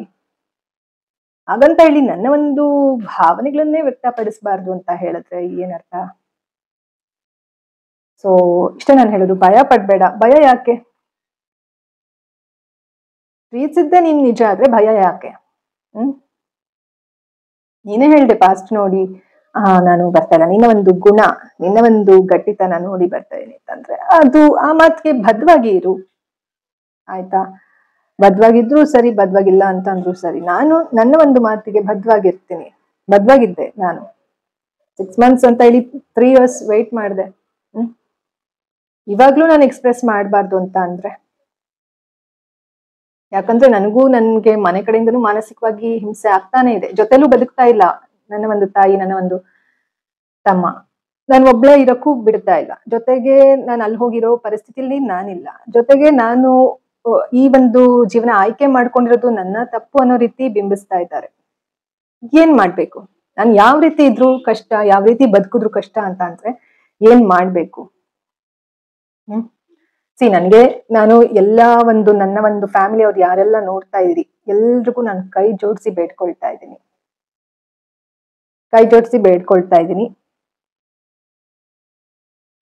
ನೀವ್ ಯಾರು ಕೂಡ ಕೆಟ್ಟವರು ಅಂತ ನಾನು ಬಿಂಬಿಸ್ತಾ ಇಲ್ಲ. ಆಯ್ತಾ? ಕೆಟ್ಟವರು ಅಂತ ಬಿಂಬಿಸ್ತಾ ಇಲ್ಲ. ಈವನ್ ನನ್ನ ದೊಡ್ಡಮ್ಮನ ಬಗ್ಗೆ ಏನೆಲ್ಲ ಹೇಳ್ದೆ, ನಾನು ಕೋಪದಲ್ಲಿ ಮಾತಾಡಿದ್ದೀನಿ. ಯಾಕಂತಂದ್ರೆ ನನ್ನ ಒಂದು ಕ್ಯಾರೆಕ್ಟರ್ ಬಗ್ಗೆನೂ ನೀವುಗಳು ಮಾತಾಡ್ದಂಗೆ ನನ್ಗೆ ಭಾಸ ಆಗುತ್ತೆ. ಕ್ಯಾರೆಕ್ಟರ್ ಬಗ್ಗೆ ಅಂತ ಅಂದ್ರೆ ಏನು, ಯಾವ ತರ ಕೆಟ್ಟದಾಗಿ ಅಂತ ಅಲ್ಲ, ಭಗವದ್ಗೀತೆ ಓದು ಅನ್ನೋದು, ಜೊತೆಗೆ ನಿನ್ನ ಹಣೆ ಬರ ಅನ್ನೋದು, ಜೊತೆಗೆ ಅವಳು ಎದೆಲಿ ಇಟ್ಕೊಂಡು ಸಾಕಿದ್ಲು, ನಿನ್ ಕಾಲ್ ಸರಿಗಿರ್ಲಿಲ್ಲ ಅಂತ ಹೇಳೋದು, ಜೊತೆಗೆ ಮೂರ್ತಿ ವಿಷಯ ತೆಗಿತಿ, ಮೂರ್ತಿ ಹೆಸರು ಹೇಳಿದ ತಕ್ಷಣ ಸಿಟ್ ಮಾಡ್ಕೊಳ್ಳೋದು. ನೀವ್ ಯಾಕೆ ಪಾಸ್ಟ್ ನ ತಲೆಯಲ್ಲಿ ಇಟ್ಕೊಂಡಿದೀರಿ? ನನ್ಗೆ ಐಡೆಂಟಿಟಿ ಇಲ್ವಾ ಹಾಗಾದ್ರೆ? ಹುಟ್ಟಿಸ್ದವ್ನ ನೋಡೇ ಇಲ್ಲ, ಅವನನ್ನ ಇವಾಗ ಹುಟ್ಟಿಸ್ದೇ ಇರೋರು, ಸಾಕ್ದವ್ರು, ಒಳ್ಳೇದು ನೋಡಿದೀನಿ ಕೆಟ್ಟದ್ದು ನೋಡಿದೀನಿ, ಅವರನ್ನೇ ನಾನು ಗುರು ಅಂತ ಅಂದ್ಮೇಲೆ ನೋಡಿಲ್ದೇ ಇರೋ ತಂದೆನ ಗುರು ಅನ್ನೋದಕ್ಕೆ ಏನ್ ತಪ್ಪು? ಈ ರೀತಿ ನನ್ಗೇನು ಐಡೆಂಟಿಟಿನೇ ಇಲ್ಲ ಅಂತ ಅಂದ್ರೆ, ಜೊತೆಗೆ ಇನ್ನು ಕೆಲವು ಮಾತುಗಳು ಹೇಳಿದ್ರಿ, ಏನು ಬರ್ದಿಟ್ಟಿದ್ದಾಳೆ ಅವಳೆಲ್ಲ ಬರ್ದಿಟ್ಟಿದ್ದಾಳೆ, ನಾನೆಲ್ಲ ನೋಡಿದ್ದೀನಿ ಅಂತ ಎಲ್ಲ. ಇದೆಲ್ಲ ಒಂದು ಮಾನಸಿಕವಾಗಿ ನಮ್ಗೆ ಹಿಂಸೆ ಕೊಡುತ್ತೆ. ಈಗ ಈ ನಮ್ಮಮ್ಮ ಎಷ್ಟೇ ನನ್ಗೆ ಒಳ್ಳೇದೆಲ್ಲ ಎಜುಕೇಶನ್ ಕೊಟ್ಟು ನೀರು ನೆರಳು ಆಶ್ರಯ ಕೊಟ್ಟಿದ್ರು ಕೂಡ ಭಾವನಾತ್ಮಕವಾಗಿ ಇವಾಗ ಅವ್ರು ನನ್ನ ಜೊತೆ ಇಲ್ಲ, ಸ್ಪಂದಿಸ್ತಾ ಇಲ್ಲ ಅಂತ ಅಂದ್ರೆ, ಈಗ ಅಲ್ಲಿ ಹೋಗಿ ಬದುಕ್ದಾಗ್ಲೂ ಆಕ್ಚುಲಿ ಹೇಳ್ಬೇಕು ಅಂತಂದ್ರೆ ನಾನು ಕೂಡ ಇದೆಲ್ಲವನ್ನು ಮರೆತು ನಾನು ಒಂದು ತೊಡಗಿಸ್ಕೊಳ್ಳೋಣ ಅಂತಾನೆ ಹೇಳಿ ಈ ಒಂದು ನನ್ನ ಹಳೆ ವಿಡಿಯೋಸ್ ನೋಡಿದ್ರೆ ಗೊತ್ತಾಗುತ್ತೆ ನಿಮ್ಗೆ. ನೀವು ಎಲ್ರು ಕೂಡ ನನ್ನ ವಿಡಿಯೋಸ್ ಅಲ್ಲಿ ಇದ್ದೀರಿ ಅಲ್ವಾ, ನಾನು ಕೂಡ ನಿಮ್ಗಳ ಜೊತೆ ಇದ್ದೆ ಅಲ್ವಾ. ಆದ್ರೆ ನನ್ನ ಒಂದು ಭಾವನೆಗಳನ್ನ ಒಂದು ಸ್ವಲ್ಪ ಹೇಳಿದಾಗ ಯಾವ ರೀತಿ ನನ್ನ ತಾಯಿ ಕಡೆಯಿಂದ ರಿಯಾಕ್ಷನ್ಸ್ ಬರ್ತಾ ಇತ್ತು, ನನ್ನ ಒಂದು ರಿಯಾಕ್ಷನ್ಸ್ ಯಾವ ರೀತಿ ಕೆಟ್ಟದಾಗಿ ಬರೋದಕ್ಕೆ ಅವರು ಕಾರಣ ಆಗ್ತಾ ಇದ್ರು ಅಂತ ನನಗೆ ಗೊತ್ತಿದೆ. ಪ್ರತಿ ಸತಿ ನಾನು ಏನೇ ಒಂದು ಮಾತು ಹೇಳಿದ್ರು ಕೂಡ ನಮ್ಮ ಅಮ್ಮನ ಜೊತೆ ಮಾತಾಡುವಾಗ ಕಷ್ಟ ಆಗೋದು, ಅಷ್ಟರ ಮಟ್ಟಕ್ಕೆ ನನಗೆ ಮೆಂಟಲ್ ಟಾರ್ಚರ್ ಆಗ್ತಾ ಇತ್ತು. ಬಟ್ ಈಗ ನೋಡಿ, ನೀವೇ ನೋಡ್ದಂಗೆ ನನಗೆ ಕೊರಿಯರ್ ಮಾಡ್ತಾ ಇದ್ರು, ಒಂದ್ಸತಿ ಓಲೆ ಕೂಡ ಕಳ್ಸಿದ್ರು ಹೋದ್ ವರ್ಷ ಗೌರಿ ಗಣೇಶ ಹಬ್ಬದ ಟೈಮಲ್ಲಿ, ಸೀರೆ ಕಳಿಸ್ತಾ ಇದ್ರು, ಎಲ್ಲವನ್ನೂ ಮಾಡಿದ್ದಾರೆ, ದುಡ್ಡು ಖರ್ಚು ಮಾಡ್ತಾರೆ, ಎಲ್ಲವನ್ನೂ ನನಗೆ ಕೊಡಿಸ್ತಾರೆ ಅಂದ್ ಮಾತ್ರಕ್ಕೆ ನನಗೆ ಮಾನಸಿಕವಾಗಿ ತೊಂದರೆ ಕೊಡ್ತಾ ಇಲ್ಲ ಅಂತ ಅರ್ಥ ಅಲ್ಲ. ಹಾಗಂತ ಹೇಳಿದ್ರೆ ನಾವೆಲ್ಲರೂ ಒಟ್ಟಿಗೆ ಇರೋಣ, ಸಂಸ್ಥೆನ ಬೆಳೆಸೋಣ, ಒಳ್ಳೇದು ಹೇಳ್ಬೇಕು. ನನಗಾಗಿರೋದನ್ನು ನಾನು ಈ ರೀತಿ ನಾನು ಎಕ್ಸ್ಪ್ರೆಸ್ ಮಾಡ್ಕೊಂಡ್ರು ನೀವೇ ಪಾಸ್ಟ್ ಮರ್ತ್ಬಿಟ್ಟು ಹೌದು ಅವರಲ್ಲಿ ಕೆಟ್ಟ ಗುಣನೂ ಇತ್ತು ಒಳ್ಳೆ ಗುಣನೂ ಇತ್ತು ಅಂತ ಹೇಳಿ ನೀವೇ ಹೇಳ್ಬೋದಲ್ಲ, ಆಗ ಎಲ್ಲ ಸಾಲ್ವ್ ಆಗುತ್ತಲ್ವಾ. ಯಾಕಂದ್ರೆ ನನ್ನ ತಾಯಿನೂ ಶೋಷಣೆಗೆ ಒಳಗಾಗಿದಾರಲ್ಲ, ನನ್ಗೇನೇನು ಅಲ್ಲ, ನನಗೆ 0% ಅಷ್ಟೇನೆ, ನನ್ಗೇನು ತೊಂದರೆ ಏನಾಗಿಲ್ಲ ಅವರಿಂದ, ಆಯ್ತಾ. ನನ್ಗೇನು ಬೇರೆ ರೀತಿ ಏನು ತೊಂದರೆ ಆಗಿಲ್ಲ, ನನ್ನ ತಾಯಿ ಚೆನ್ನಾಗಿ ನೋಡ್ಕೊಂಡಿದ್ದಾರೆ ನನ್ನ, ಆಯ್ತಾ. ಹಾಗಂತ ಹೇಳಿ ನಾನು ಸಣ್ಣ ವಯಸ್ಸಿಂದನೂ ಮೆಂಟಲ್ ಟಾರ್ಚರ್ ಅಲ್ಲಿ ಬೆಳೆದಿದಲ್ವ, ನಮ್ಮಮ್ಮ ಅನುಭವಿಸಿರೋ ಕಷ್ಟಗಳನ್ನ ನೋಡ್ಕೊಂಡು ಬಂದಿರೋದಲ್ವಾ. ಅಷ್ಟು ಜನರ ಮಧ್ಯೆ ಯಾವ ರೀತಿ ಕೆಲ್ಸದವ್ರ ತರ ನಮ್ಮಮ್ಮ ಇದ್ದಿದ್ದು. ಈಗ್ಲೂ ನಂಗೆ ನನ್ನ ತಮ್ಮ ನನ್ನ ತಾಯಿ ಮೇಲೆ ತುಂಬಾ ಪ್ರೀತಿ ಗೌರವ ಇದೆ. ಇವಾಗ ಇವನು ಹೇಳ್ತಾ ಇದ್ದ, ಇನ್ನೊಂದು ಮಾತು ಹೇಳ್ದ, ಅದೆಲ್ಲ ಹೇಳಿದ್ರೆ ಮಾನ ಮರ್ಯಾದೆ ಹೋಗಲ್ವಾ, ನಿನ್ ತಮ್ಮನ್ಗೆ ಏನಾಗುತ್ತೆ, ನಂದೇನಾಗುತ್ತೆ ಯೋಚನೆ ಮಾಡು, ಹಿಂಗೆಲ್ಲ ಹೇಳ್ದೆ. ಏನು ಮಾನ ಮರ್ಯಾದೆ ಹೋಗಲ್ಲ, ಏನು ಮಾನ ಮರ್ಯಾದೆ ಹೋಗಲ್ಲ. ಒಬ್ಬ ಮನುಷ್ಯ ಅಂದ್ಮೇಲೆ ಪರ್ಫೆಕ್ಟ್ ಅಂತ ಇರಲ್ಲ, ಒಳ್ಳೆ ಗುಣನೂ ಇರುತ್ತೆ ಕೆಟ್ಟ ಗುಣನೂ ಇರುತ್ತೆ, ಅದನ್ನ ಅದೇ ರೀತಿ ಅಕ್ಸೆಪ್ಟ್ ಮಾಡ್ಕೊಳ್ಬೇಕು, ಒಳ್ಳೇದೇ ಹೇಳೋದಲ್ಲ. ಮಾನ ಮರ್ಯಾದೆ ಏನು ಹೋಗಲ್ಲ, ಯಾಕಂದ್ರೆ ಅವ್ರು ಚೆನ್ನಾಗಿ ನೋಡ್ಕೊಂಡಿರಲ್ವಾ, ಇಷ್ಟೆಲ್ಲ ಓದ್ಸಿರಲ್ವಾ, ಏನ್ ಮಾನ ಮರ್ಯಾದೆ ಹೋಗುತ್ತೆ? ಏನು ಮಾನ ಮರ್ಯಾದೆ ಹೋಗಲ್ಲ, ಆಯ್ತಾ. ಇಷ್ಟನ್ನ ಹೇಳ್ತಾ ನಾನೇನು ವಿಡಿಯೋ ಡಿಲೀಟ್ ಮಾಡೋದು ಇಲ್ಲ. ಅಷ್ಟೊಂದು ನಮ್ಮ ಅಮ್ಮನ ಕಡೆಯಿಂದ ಏನಾದ್ರು ಟಾರ್ಚರ್ ಆದ್ರೆ ಮಾತ್ರ ಮಾಡ್ಬೇಕಾದ ಪರಿಸ್ಥಿತಿ ಬರ್ಬಹುದು, ಗೊತ್ತಿಲ್ಲ. ಇದು ನನ್ನ ಜೀವನ, ನಾನು ಒಬ್ಳೆ ಬದುಕಕ್ಕೂ ಬಿಡ್ತಾ ಇಲ್ಲ ನೀವುಗಳು. ನಾನು ಹೇಳಿದೆ ತಾನೇ, ಅಟ್ಲೀಸ್ಟ್ ಒಂದು 6 months ನಾನು ಒಬ್ಳನ್ನೇ ಬಿಟ್ಬಿಡಿ ಅಂತ. ಅವಾಗ್ಲೂ ಬಿಡ್ಲಿಲ್ಲ. ಫೋನ್ ಮಾಡೋದು ನನ್ಗೆ ಎಮೋಷನಲಿ ನನ್ನ ಎನರ್ಜಿ ಟ್ರೈನ್ ಆಗೋ ತರ ಮಾಡೋದು, ಮತ್ತೆ ನನ್ನ ರಿಯಾಕ್ಷನ್ಸ್ ಅನ್ನ ಬರ್ಸೋ ತರ ಮಾಡಿ ಕೊನೆಗೆ ನಾನೇ ಕೆಟ್ಟವಳು ಅನ್ನೋ ರೀತಿ ಮಾಡೋದು. ಮೊನ್ನೆನೆ ಫೋನಲ್ಲೂ ಹೇಳಿದೆ, ಸ್ವಲ್ಪ ಬಿಟ್ಬಿಡಿ, ನನ್ನ ಹೀಲಿಂಗ್ ಜರ್ನಿ ಆಗೋವರೆಗೂ ಸುಮ್ಮನೆ ಇದ್ಬಿಡಿ, ಫೋನ್ ಮೆಸೇಜ್ ಮಾಡ್ಬಿಡ್ರಿ ಅಂತ. ನಮ್ಮ ತಾಯಿಯವರು ಹುಟ್ಟಹಬ್ಬದ ಟೈಮಲ್ಲಿ ಮಾಡಿದ್ರು, ಬಟ್ ನನಗೆ ಇಲ್ಲಿ ಮಾನಸಿಕವಾಗಿ ತೊಂದರೆ ಆಗ್ತಾ ಇದೆ. ಇಲ್ಲಿ ನಾನು ದೊಡ್ಡಮ್ಮ ಹೇಳಿದನ್ನೆಲ್ಲ ಅವ್ರ ಹತ್ರ ಹೇಳ್ಕೊಳ್ತಾ ಇದೀನಿ, ಅದಕ್ಕೆ ಅವ್ರು ಸರಿಯಾಗಿ ಸ್ಪಂದಿಸ್ತಾ ಇಲ್ಲ. 4 ದಿವಸ ಹೇಳ್ತಾ ಇದಾರೆ ನಾನು ಇಲ್ಲೆಲ್ಲೋ ಇದೀನಿ ದೂರ ಅಂತ ಹೇಳ್ತಾ ಇದ್ದಾರೆ. ನನ್ಗೆ ಇವಾಗ ಅಮ್ಮ ಬೇಕು, ಆದ್ರೆ ಅಮ್ಮ ಆ ಟೈಮಲ್ಲಿ ಅವರೇ ನನ್ಗೆ ನೆನಪಾಗೋ ತರ ಅವರೇ ಮಾಡಿ, ಅವ್ರಿಲ್ಲ ಅಂತ ಅನ್ನೋ ತರಾನು ಮಾಡಿ ಅವರೆಲ್ಲೋ ದೂರ ಇದ್ದಾರೆ. ಎಮೋಷನಲಿ ಇದು ಅಬ್ಯೂಸ್ ಸ್ನೇಹಿತರೆ, ನಿಜವಾಗ್ಲೂ. ಇವಾಗ ಅವ್ರಿಗೂ ಒಂದು 55 ವರ್ಷ, 54, ಬಟ್ ಈ ನವೆಂಬರ್ ಬಂದ್ರೆ 55 ವರ್ಷ ಆಗತ್ತೆ ಅವ್ರಿಗೂ. 55 ವರ್ಷ ಆದವ್ರು ಮಕ್ಳ ಜೊತೆ ಕಾಲ ಕಳಿಬೇಕಾ, ಅಥವಾ ಬರೀ ಸಮಾಜ ಅಂತ ಹೇಳಿ ಬರೀ ಜನರ ಮಧ್ಯೆ ಇದ್ರೆ ಏನರ್ಥ? ಜನರ ಮಧ್ಯೆ ಸ್ವಲ್ಪ ಇದ್ದು ಮಕ್ಳ ಜೊತೆ ಜಾಸ್ತಿ ಸಮಯ ಕಳೆದ್ರೆ ಅದೊಂಥರ. ಬಟ್ ನಾ ಅಲ್ಲೇ ಇದ್ರು ಕೂಡ ಇವ್ರು ನಮ್ಗೆ ಟೈಮ್ ಕೊಡಲ್ಲ. ಇದು ಟಾಕ್ಸಿಸಿಟಿ ಜಾಸ್ತಿ ಆಗ್ತಾ ಇದೆ ನಮ್ಮ ಒಂದು ಲೈಫಲ್ಲಿ. ದೂರ ಇರೋದೇ ಉತ್ತಮ. ಬಟ್ ರೆಸ್ಪೆಕ್ಟ್ ಇದೆ ಅಲ್ವಾ ನಂಗೆ, ಎಲ್ಲರ ಮೇಲೂ ರೆಸ್ಪೆಕ್ಟ್ ಇದೆ ಅಲ್ವಾ, ಎಲ್ಲರ ಮೇಲೂ ಪ್ರೀತಿ ಇದೆ ಅಲ್ವಾ, ಆಯ್ತು ಅಂತ ಹೇಳಿ ಅದನ್ನ ಒಪ್ಕೊಂಡು ನನ್ನ ಪಾಡಿಗೆ ನಾನು ಇದ್ದೀನಲ್ವಾ, ಏನ್ ಮಾನ ಮರ್ಯಾದೆ ಹೋಗುತ್ತೆ? ಯಾರ್ದು ಮಾನ ಮರ್ಯಾದೆ ಹೋಗಲ್ಲ. ಎಲ್ಲರೂ ಅವರವರ ಬದುಕು ಚೆನ್ನಾಗಿ ಬದುಕಿ. ಯಾಕಂತಂದ್ರೆ ಹಾಗಾದ್ರೆ ನಾನು ಏನು ಹೇಳ್ಕೊಳ್ಳಿಲ್ಲ ಅಂದ್ರೆ ಯಾರು ನನ್ನ ತಾಯಿ ಅಂತಾನು ಹೇಳ್ಕೊಳ್ದಿರೋ ಪರಿಸ್ಥಿತಿ ಬರುತ್ತೆ. ನನ್ನ ತಾಯಿ ಅಂತ ಹೇಳ್ಕೊಳ್ಳೋದಕ್ಕೆ ಯಾರು ಇರೋದಿಲ್ಲ. ಆಯ್ತು, ಅದನ್ನು ಎಲ್ಲ ನಾನು ಮರೆಮಾಚಿ ರೀಸೆಂಟ್ ಆಗಿ ನಾನು ನನ್ನ ಅಮ್ಮನ ಜೊತೆ ಇದ್ದಿದ್ದ ಫೋಟೋಸ್ ಎಲ್ಲಾನು ಪ್ರೈವೇಟ್ ಮಾಡ್ಬಿಟ್ಟಿದ್ದೆ ಫೇಸ್ಬುಕ್ ಅಲ್ಲಿ, ಬೇಜಾರಾಗಿ. ಯಾಕಂದ್ರೆ ಅವರ ಒಂದು ಮಾನ ಮರ್ಯಾದೆ ಹೋಗುತ್ತೆ ಅಂತ ಅವ್ರು ಅನ್ಕೊಳ್ತಾ ಇದಾರೆ, ಏನಾದ್ರೂ ಎಕ್ಸ್ಪ್ರೆಸ್ ಮಾಡಿದ್ರೆ ಅಂತ ಹೇಳಿ. ಸೊ ಪ್ರೈವೇಟ್ ಮಾಡಿದ್ದೆ. ಜೊತೆಗೆ ಆಕ್ಚುಲಿ ನಾನು ಏನು ಎಕ್ಸ್ಪ್ರೆಸ್ ಮಾಡ್ಕೊಳ್ದಿರಾನೆ ಪ್ರೈವೇಟ್ ಮಾಡಿದ್ದೆ. ಯಾಕಂತಂದ್ರೆ ನನ್ನ ಒಂದು ಮಾನಸಿಕವಾಗಿ ತುಂಬಾ ತೊಳಲಾಟ ಇತ್ತು. ಯಾರು ಅಮ್ಮ ಅಂತಾನು ಹೇಳ್ಕೊಳಕ್ ಆಗಲ್ಲ, ಯಾಕಂದ್ರೆ ಅವ್ರು ನನ್ನ ಜೊತೆನೂ ಇಲ್ಲ. ಬಟ್ ಈಗ ಅವರೇ ಬಂದ್ರು ಮತ್ತೆ ನನ್ಗೆ ವಿಶ್ ಮಾಡೋದಕ್ಕೆ ಬರ್ಡೇಗೆ. ಸೊ ಅವಾಗ ನಾನೇನ್ ಮಾಡಿದೆ, ಇಲ್ಲ ಯಾಕೆ ಮುಚ್ಚು ಮರೆ, ನನ್ನ ತಾಯಿ ಯಾರು ಅಂತ ಹೇಳ್ಕೊಳ್ಳೋದು ನಾನು ಹೆಮ್ಮೆಯಿಂದ ಹೇಳ್ಕೊಳ್ತೇನೆ. ನನ್ನ ತಾಯಿ ಇವರೇ ಅಂತ, ನನ್ನ ಸಾಕು ತಂದೆ ಇವರೇ ಅಂತ, ನನ್ನ ಹುಟ್ಟಿಸಿದ ತಂದೆ ಇವರೇ ಅಂತ. ನನಗೆ ಗೊತ್ತಿಲ್ಲ, ನೋಡಿಲ್ಲ, ಬದುಕಿದಾರೋ ಸತ್ತಿರೋ ಗೊತ್ತಿಲ್ಲ. ಬಟ್ ಹೆಸರು ಹೇಳ್ಕೊಳ್ಳೋದ್ರಲ್ಲಿ ಏನ್ ತಪ್ಪಿದೆ? ಮಾರ್ಕ್ಸ್ ಕಾರ್ಡ್ ಅಲ್ಲೆಲ್ಲ ಇರೋದೇ ಇದೆ ಅಲ್ವಾ. ಹಾಗಾಗಿ ಸೊ ಇಷ್ಟೇ ನಾನು ಹೇಳೋದು. ದಯವಿಟ್ಟು ಯಾರೆಲ್ಲ ಈ ವಿಡಿಯೋ ನೋಡ್ತಾ ಇದ್ದೀರಾ, ನನ್ನ ಒಂದು ಲೈಫಲ್ಲಿ ಬಂದವ್ರು ಯಾರಾದ್ರೂ ವಿಡಿಯೋ ನೋಡ್ತಾ ಇದ್ರೆ ಎಲ್ಲರೂ ಕೂಡ ನಿಮ್ಮಿಂದ ನನಗೆ ಪ್ರೀತಿ ಕೊಡೋ ತರ ನಡ್ಕೊಂಡಿದ್ದೀರಿ. ನಾನು ಮನಸ್ಫೂರ್ತಿ ಪ್ರೀತಿ ಕೊಟ್ಟಿದ್ದೀನಿ. ಇದು ಹೀಗೆ ಇರ್ಲಿ ನಿಮ್ಗೆ. ನನ್ನ ಒಂದು ಜೀವನದಲ್ಲಿ ನೀವು ಏನು ನನ್ನ ಜೀವನದಲ್ಲಿ ನೀವು ಬರ್ತೀರಾ ಅಂತಂದ್ರೆ ದಯವಿಟ್ಟು ನನ್ನ ಒಂದು ಭಾವನೆಗಳನ್ನ ಎಕ್ಸ್ಪ್ರೆಸ್ ಮಾಡ್ಕೊಳ್ಳೋದನ್ನ ನನ್ನ ಒಂದು ಧ್ವನಿಯನ್ನ ಅಡಗಿಸೋ ಪ್ರಯತ್ನ ಮಾಡಬೇಡಿ, ಆಯ್ತಾ? ಕೈ ಜೋಡಿಸಿ ಕೇಳ್ಕೊಳ್ತಾ ಇದ್ದೀನಿ, ಆಯ್ತಾ? ಸೊ ಸ್ನೇಹಿತರೆ, ನೀವೇನಾದ್ರೂ ಸ್ಟ್ರೇಂಜರ್ಸ್ ಅಂದ್ರೆ ನನ್ನ ಒಂದು ಸಬ್ಸ್ಕ್ರೈಬರ್ಸ್ ಅಥವಾ ಯಾರು ನನಗೆ ಗೊತ್ತಿಲ್ಲದೆ ಇರೋರಾಗಿದ್ರೆ ನೀವು ನಿಮ್ಮ ಒಂದು ಹೀಲಿಂಗ್ ಜರ್ನಿ ಬಗ್ಗೆ ಯೋಚನೆ ಮಾಡಿ. ಈ ವಿಡಿಯೋಯಿಂದ ನಿಮ್ಗೆ ಏನ್ ಸಿಗುತ್ತೆ ಅದನ್ನ ತಗೊಳ್ಳಿ, ಆಯ್ತಾ? ನಿಮ್ಗೇನೋ ನನ್ನ ವಿಡಿಯೋಯಿಂದ ನನ್ನ ಬಗ್ಗೆ ಏನೋ ಕ್ಲಾರಿಟಿ ಸಿಕ್ಕಿಲ್ಲ ಅಂದ್ರೆ ಅದ್ರ ಬಗ್ಗೆ ತಲೆ ಕೆಡಿಸ್ಕೊಳ್ಬೇಡಿ, ಆಯ್ತಾ? ನಿಮ್ಮ ಜೀವನದಲ್ಲಿ ಏನಾದ್ರೂ ಟಾಕ್ಸಿಕ್ ರಿಲೇಶನ್ಶಿಪ್ಸ್ ಇತ್ತು ಅಂತ ಅಂದ್ರೆ ನನ್ನ ಒಂದು ವಿಡಿಯೋಸ್ ಯಾವ ರೀತಿ ನಿಮ್ಗೆ ಹೆಲ್ಪ್ ಆಗುತ್ತೆ ಅದರಿಂದ ನೀವು ಹೀಲ್ ಆಗೋದಕ್ಕೆ ಪ್ರಯತ್ನ ಮಾಡಿ. ಯಾವ ರೀತಿ ಹೆಲ್ಪ್ ಆಗುತ್ತೆ ಅದನ್ನ ಕಂಡುಕೊಳ್ಳಿ, ಜೊತೆಗೆ ಹೀಲ್ ಆಗೋದಕ್ಕೆ ಪ್ರಯತ್ನ ಮಾಡಿ ಅಂತ ಹೇಳ್ತಾ ಈ ಒಂದು ವಿಡಿಯೋನ ಇಲ್ಲಿಗೆ ಮುಗಿಸ್ತಾ ಇದೀನಿ ಸ್ನೇಹಿತರೆ. ವಿಡಿಯೋ ಲೆಂತಿ ಆಯ್ತು. ಸೊ ಮತ್ತೆ ಹೇಳ್ತಾ ಇದೀನಿ, ಯಾರು ಭಯ ಪಡೋ ಅವಶ್ಯಕತೆ ಇಲ್ಲ. ಏನು ದೊಡ್ಡ ಒಂದೇನು ಅಪರಾಧ ಮಾಡಿಲ್ಲ. ಒಂದು ಡಿವೋರ್ಸ್ ಆಗಿರೋ ಒಂದು ವ್ಯಕ್ತಿನ, ಒಂದು ಹುಡುಗಿನ ಪ್ರೀತಿ ಮಾಡಿದಾನೆ, ಅದು ತಪ್ಪಲ್ಲ, ಆಯ್ತಾ? ಹಾಗಂತೇಳಿ ಸಮಾಜಕ್ಕೆ ಭಯ ಪಟ್ಕೊಂಡಿರ್ಬೇಕು ಅಂತ ಏನು ಇಲ್ಲ, ಆಯ್ತಾ? ಅದೇನು ತಪ್ಪಲ್ಲ, ಅಷ್ಟೇ ನಾನು ಹೇಳೋದು.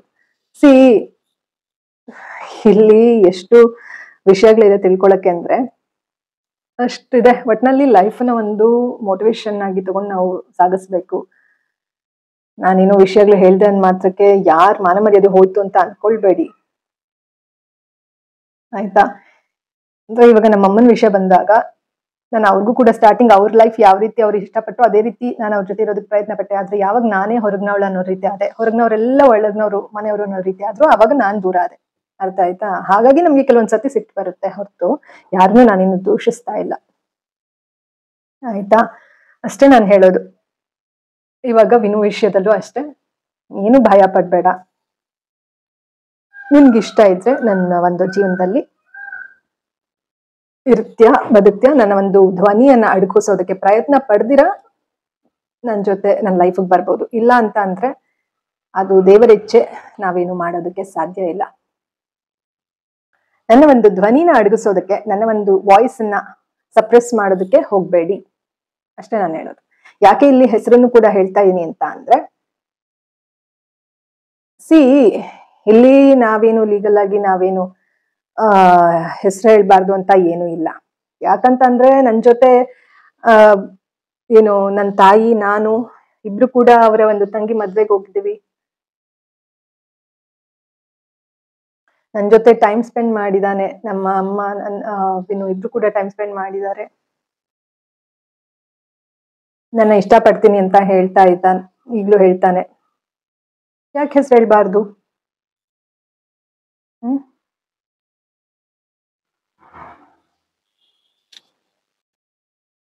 ಅಲ್ವಾ?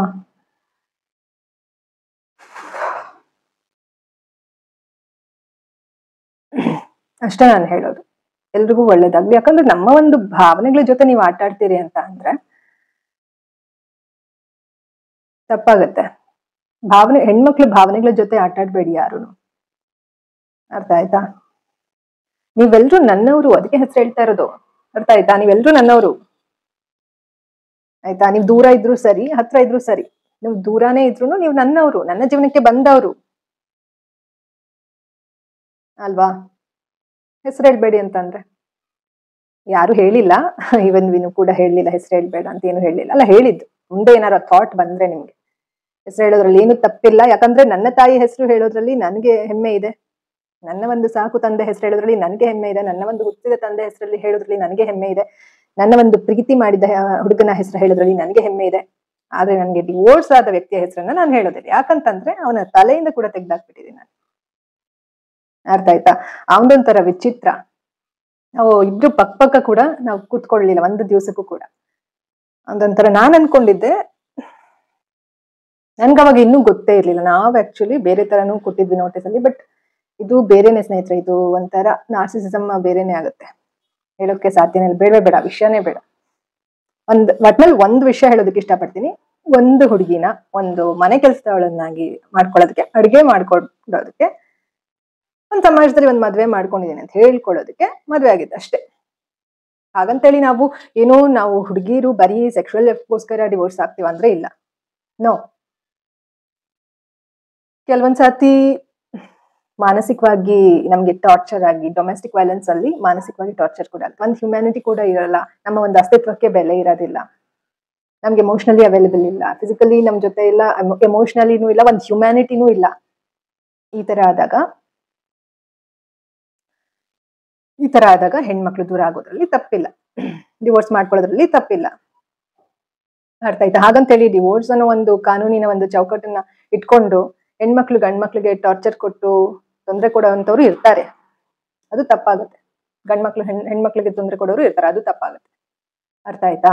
ಇಲ್ಲಿ ನಾವು ಫ್ರೆಂಡ್ಸ್ ರೀತಿ, ವಿನು ನೀನ್ ನನ್ನ ಲೈಫಿಗೆ ಬಂದಿದ್ಯಾ, still we are exploring ourselves. ಆಗುತ್ತಾ ನಮ್ಮಿಬ್ರು ಮಧ್ಯೆ ಸೆಟ್ ಆಗುತ್ತಾ, ಐ ಮೀನ್ ಫ್ರೀಕ್ವೆನ್ಸಿ ಮ್ಯಾಚ್ ಆಗುತ್ತಾ ಅನ್ನೋ ಒಂದು ಹಂತದಲ್ಲಿ ಇದೀವಿ. I respect you. ಇನ್ನೂ ಹೆಸರು ಹೇಳಿದಕ್ಕೆ ನೀನ್ ಹೆಮ್ಮೆ ಪಡ್ಬೇಕು, ಯಾಕಂದ್ರೆ ನಿನ್ ಬಗ್ಗೆ ಒಳ್ಳೇದನ್ನೇ ಹೇಳ್ತಾ ಇದ್ದೀನಿ ನಾನು. You are a good person. Okay, so ಹೆಮ್ಮೆ ಇದೆ ನಿನ್ ಬಗ್ಗೆ ನನ್ಗೆ. ಆಯ್ತಾ? ಇನ್ನ ನೆಕ್ಸ್ಟ್ ಏನಾದ್ರು ಬೇರೆಯವ್ರು ನಿನ್ ಜೀವನದಲ್ಲಿ ಬಂದ್ರು ಕೂಡ ನಿನ್ನ ನೋಡಿ ಬರ್ಬೇಕು, ಅವ್ರು ನಿನ್ನ ಬ್ಯಾಕ್ ಗ್ರೌಂಡ್ ನೋಡಿ ಅಲ್ಲ. ಅರ್ಥ ಆಯ್ತಾ? ಸೊ ನನ್ಗೇನು ಭಯ ಇಲ್ಲ, ಎಲ್ಲೂ ಭಯ ಇಲ್ಲ.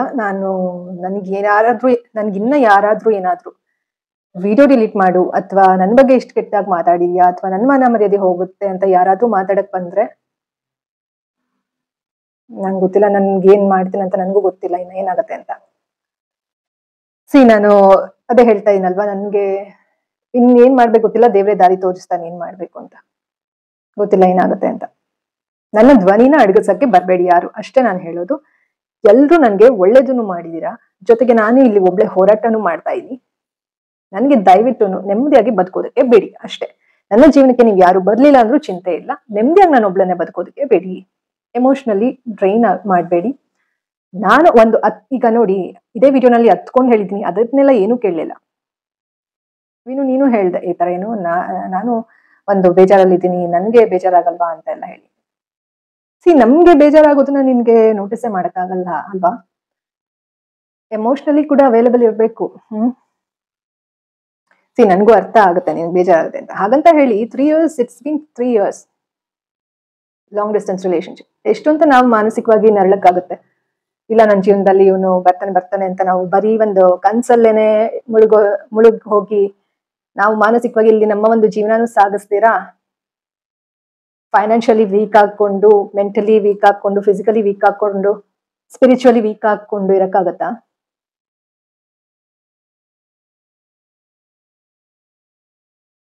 ಹೆಣ್ಮಕ್ಳು ಭಾವನೆಗಳ ಜೊತೆ ಯಾರು ಆಟಾಡ್ಬೇಡಿ ಅಷ್ಟೇ ನಾನು ಹೇಳೋದು. ನಾನು ಕೊನೆದಾಗ ಮತ್ತೆ ಹೇಳ್ತಾ ಇದೀನಿ, you all have made my days memorable many times. Like ಈಗ ಲಾಸ್ಟ್ ಇಯರ್ ನೀನು ಅಮ್ಮ ಬಂದಾಗ ಎಷ್ಟು ನಾವೆಲ್ಲ ಹೋಗಿದ್ವಿ, ಇದೆಲ್ಲ ಗುಡ್ ಮೆಮೊರೀಸ್. ಅದನ್ನಾದ್ರೂ ಉಳಿಸ್ಕೊಳ್ಳೋದಕ್ಕೆ ಬಿಡ್ರಿ ಆಯ್ತಾ? ಎಲ್ರೂ ಒಳ್ಳೆ ಒಂದು ಮೆಮೊರೀಸ್ ಕೊಟ್ಟಿದ್ದೀರಿ, ನಾನು ಒಂದು ಒಳ್ಳೆ ರೀತಿನೇ ನಿಮ್ಗೂ ಮೆಮೊರೀಸ್ ಕೊಟ್ಟಿದ್ದೀನಿ, ಅದನ್ನಾದ್ರೂ ಉಳಿಸ್ಕೊಂಡು ಹೋಗೋಣ ಅಷ್ಟೇ ನಾನು ಹೇಳೋದು.